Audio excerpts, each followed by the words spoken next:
Brought to you by TechnoSpark 20 series smartphones.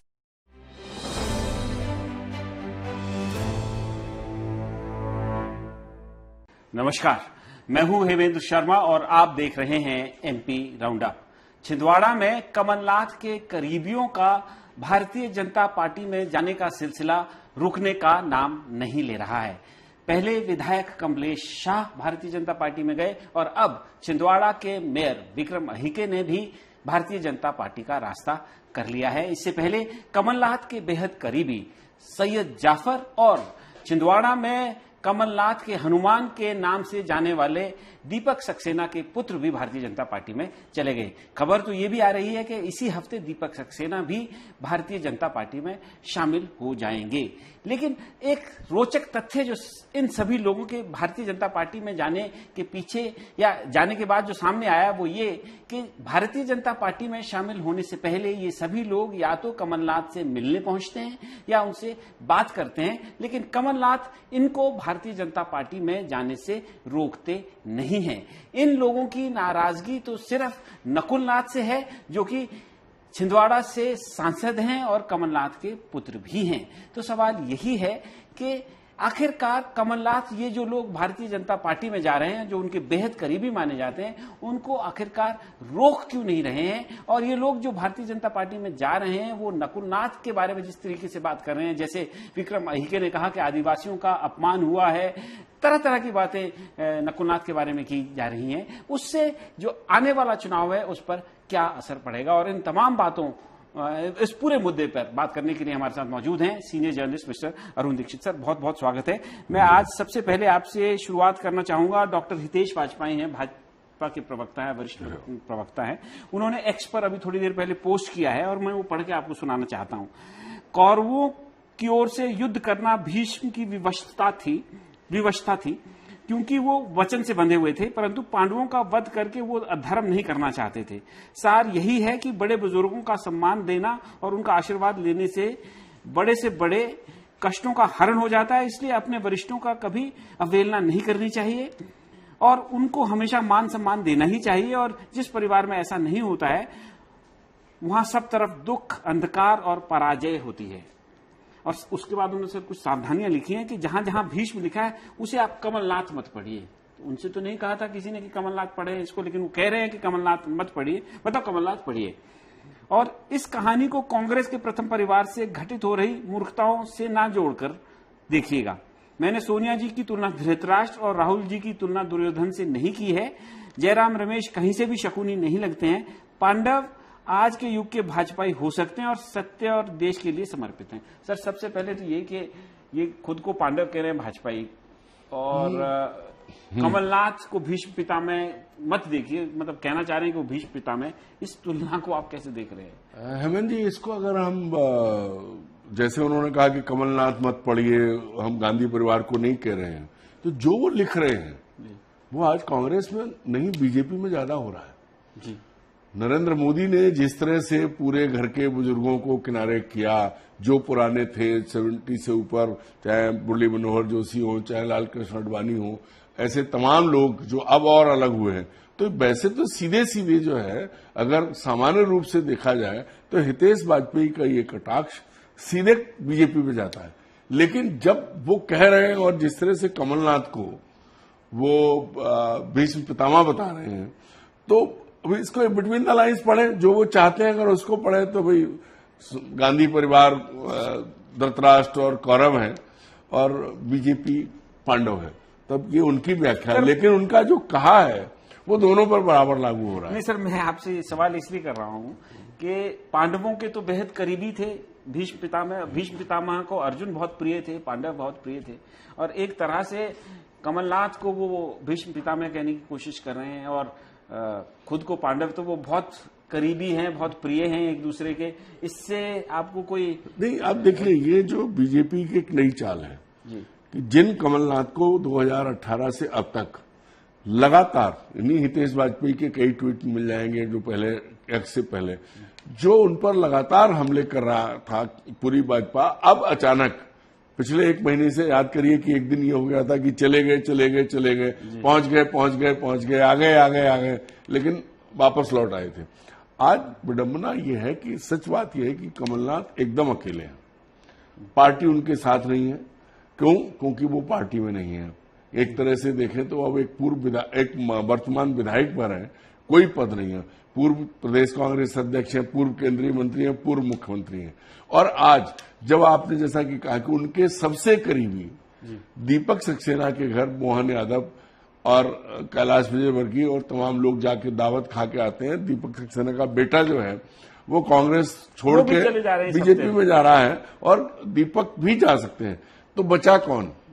Madhya Pradesh में जो सबसे बड़ी नाराजगी कांग्रेस के अध्यक्ष के तौर पर कमलनाथ के साथ हुई वो ये थी कि उनकी हर बात दिग्विजय सिंह के थ्रू होती थी, ऐसा कहा गया।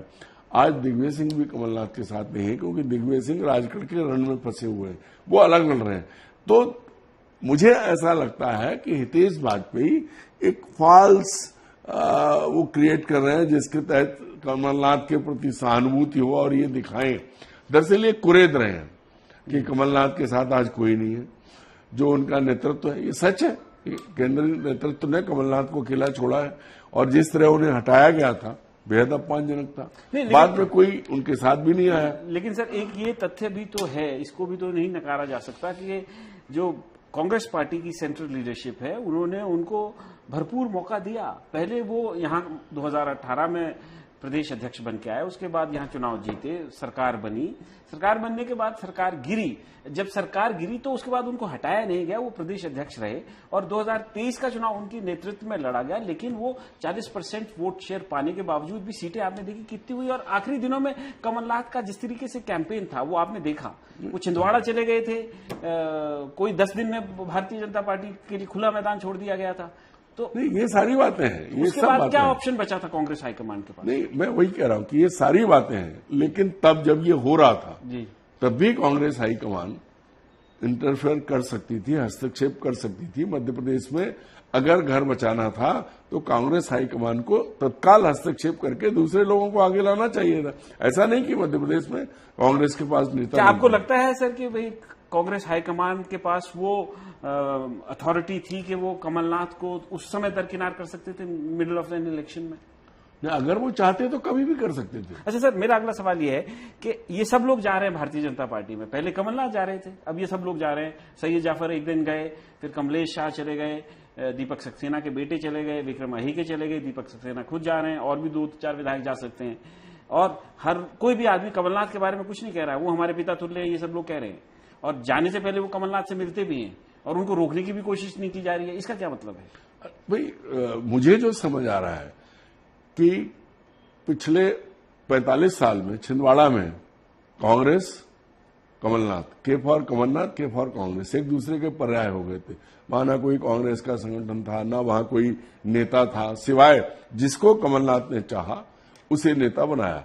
आप याद करिए 93 के इलेक्शन में अमरवाड़ा से प्रेम नारायण ठाकुर चुने गए थे, वो आज कहाँ है? उसकी लापता हो गए। तो वो जिस किसी ने भी तब आवाज उठाई क्या कमलनाथ की बात पर अपनी बात कही, तो लोग लगातार गायब होते चले गए। जो छिंदवाड़ा कांग्रेस का गढ़ था, 77 का चुनाव और 80 का चुनाव, दोनों चुनाव कांग्रेस जीती थी वहां से, तो वहां पर कमलनाथ ही कांग्रेस हो गए और कांग्रेस कमलनाथ हो गई। तो इसलिए आज जो भी है, चाहे वो जितने आपने नाम लिए, दीपक सक्सेना स्थानीय गांव के रहने वाले हैं, वहां के काफी बड़े जमींदार हैं, लेकिन बाकी जितने के नाम लिए, चाहे वो आज क्या मेयर हो या जाफर हो या कमलेश शाह, कमलेश शाह हर्रई का राजा है, विधायक है आज की तारीख में, लेकिन उसको उस लेवल तक कौन लाया? जी, किसने चुना? क्योंकि अमरवाड़ा में प्रेम नारायण ठाकुर थे। हाँ, तो ये सारे खेल कमलनाथ ने की। तो आज वहां जो हो रहा है कि अब धीरे धीरे धीरे धीरे ये सब हट रहे हैं, तो कमलनाथ के पास कोई ऑप्शन ही नहीं है, रोकने की भी और एक चीज और, कमलनाथ पर जो सबसे बड़ा आरोप उनके सबसे करीबी, जिसको अब वो डिसोन कर रहे हैं, जिस अशोक चौकसे नाम का एक आदमी जिसने चर्च की जमीन बेची, जिस पर मुकदमा हुआ, जो मुकदमा चल रहा है, उस आदमी ने कमलनाथ पर, जो आपने कहा ना कि कमलनाथ आदरणीय है, तो उसने कमलनाथ के पूरे स्टाफ पर आरोप लगा दिए। उसने मतलब एक वीडियो में कहा कि नौकरों के भरोसे चला रहे हैं। तो ये वो लोग हैं जिनको कमलनाथ ने प्रश्रय दिया। अब वही कमलनाथ को सरेआम उनका चीरहरण कर रहे हैं। अच्छा, चीरहरण कमलनाथ का तो सर डायरेक्टली नहीं हो रहा है, उनके पुत्र का ज्यादा हो रहा है। नकुलनाथ के बारे में सब लोग कह रहे हैं। देखिए, सबको मालूम है कि नकुलनाथ है क्या। नहीं, लेकिन चुनाव तो वो नकुलनाथ ही लड़ेंगे। लड़ रहे हैं जी, है क्या, है तो कमलनाथ के पुत्र। जी इसके अलावा उनकी कोई पहचान नहीं है। जी। ना वो अपने आप में उन्होंने ऐसा कोई काम किया है, ना वो राजनीति में इतने एक्टिव रहे हैं, ना ही कोई एक्स्ट्राऑर्डिनरी किसी भी फील्ड में वो नहीं है। तो कमलनाथ की छायावर है। और लोग, एक हिंदुस्तानी बड़ा बढ़िया तरीका है कि साहब उनके तो मैं हाथ जोड़ता हूं लेकिन इनको घुसने नहीं दूंगा। तो कमलनाथ का बेटा अगर चुनाव लड़ रहा है और उसको गाली दे रहे हो और कमलनाथ को आप बाप बता रहे हो, तो इसका मतलब क्या है? बाप को गाली दे रहे हैं। सीधी सी बात है। जैसे हितेश वाजपेयी जी जो हैं, जिन्होंने कमलनाथ को आज भीष्म पितामह बता दिया। अब अगर हम उनसे पूछ लें कि रघुनंदन शर्मा क्या है, उमाशंकर गुप्ता क्या है, जयंत मलैया क्या है, अजय बिश्नोई क्या है, तो इसका जवाब उनके पास नहीं होगा, क्योंकि हर जगह वही है। आज कमलनाथ को घेरने की कोशिश में उन्होंने उनके आसपास पूरी सफाई कर दी, क्योंकि सब छोटे लोग थे। सबसे बड़ी बात यह है जिसपे किसी का ध्यान नहीं जा रहा, कमलनाथ ने छिंदवाड़ा में किसी भी जड़ वाले किसी जमीनी नेता को उगने नहीं दिया। तो आज जो है वो हाका लगाओ सब भाग गए। क्यों? क्योंकि उनकी कोई जमीन नहीं है। जो कमलनाथ ने कह दिया वो हो गया।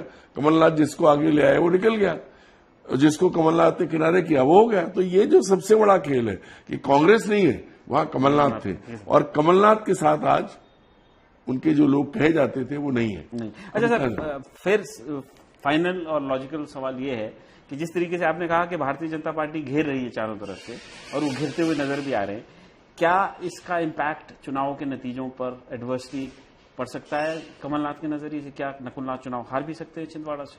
देखिए, बीजेपी की पूरी कोशिश जो है, पिछले 19 के चुनाव में सिर्फ नकुलनाथ जीते थे। हालांकि जीत हार का अंतर बहुत कम था, लेकिन एक सीट वो जीते थे।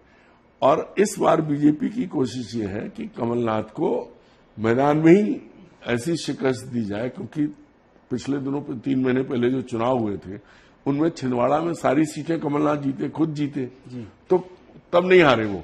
अब लोकसभा के चुनाव में कमलनाथ के पुत्र को अगर हार मिलती है तो एकदम माना जाएगा कि कमलनाथ का करियर, पॉलिटिकल करियर किनारे पर आ गया। और उनको घेरने के लिए सबसे आसपास उनके जो भीड़ थी, चाहे वो मेयर हो, चाहे वो विधायक हो, चाहे वो पार्षद और वो हो, सब एक ही आरोप लगा के जा रहे हैं कि नकुलनाथ का बिहेवियर ठीक नहीं है, नकुलनाथ उनके साथ आदिवासियों का अपमान कर दिया।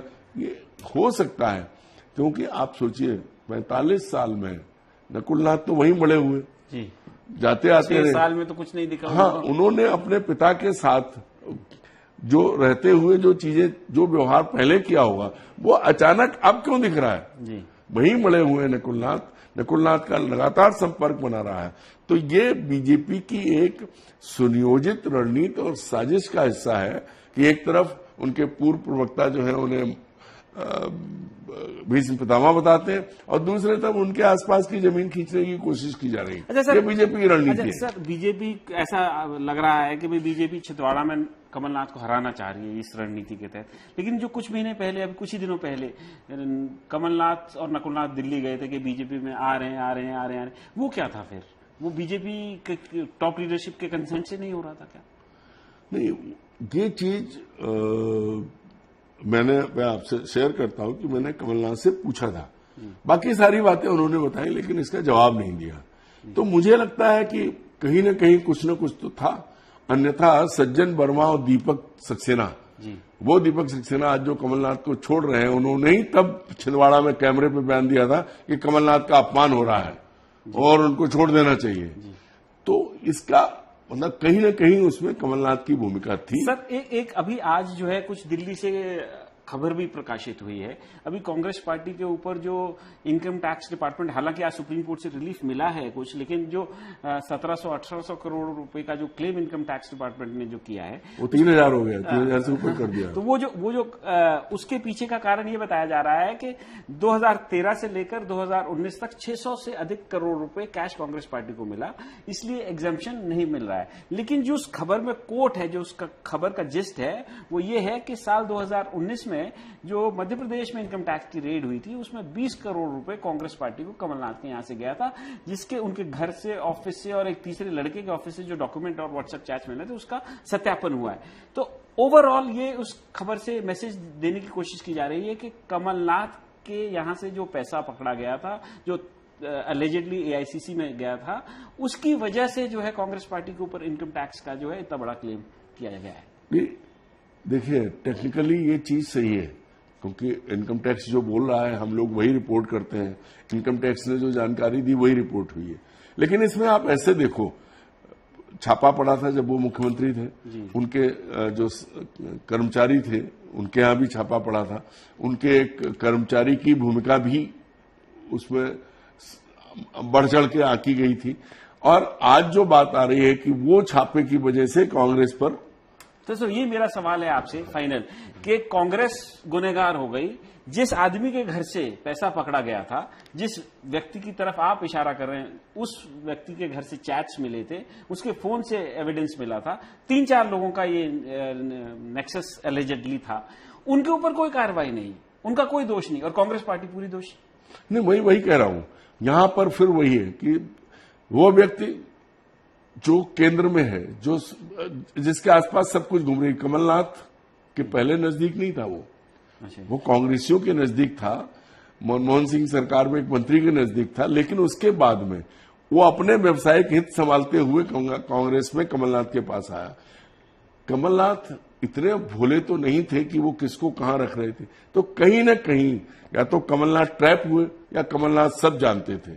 अब ये कमलनाथ को खुद बताना पड़ेगा कि जो उन्होंने किया या जो हुआ और जो जिस तरह की भूमिका उनके एक आदमी की, आज भी उनके साथ जुड़े हुए हैं वो लोग, वो आई, इस पर सफाई तो कमलनाथ दे सकते हैं। अन्यथा ये जो आज बात उठ के आ रही है कि इनकम टैक्स की जो सर्वे हुआ और जो चीजें निकली हैं, वो सिर्फ और सिर्फ उसी छापे के बाद 2019 में जो छापा पड़ा था उसके डिटेल सबके पास है। तो वो एक आदमी वो इतना महत्वपूर्ण कैसे हो गया था जिसका नाम आज भी लोग ले रहे हैं कि भाई उस सब कुछ वो कर रहा था।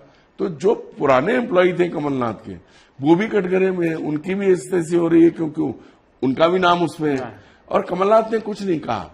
तो ये देखना पड़ेगा कि कहीं ये सफाई तो कमलनाथ ही देंगे हम, और आप कुछ नहीं कह सकते। उन्हें आके बताना होगा कि हाँ, या उनके साथ चोट हुई या वो आदमी उनका विश्वास पात्र है, जो है तो वो सही है।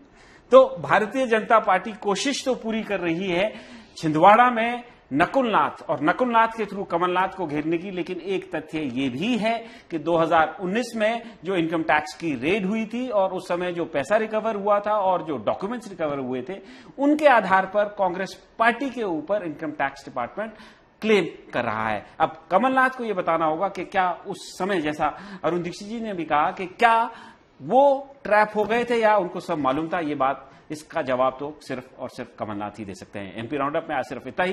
कल फिर मुलाकात होगी, तब तक के लिए थैंक यू, गुड बाय।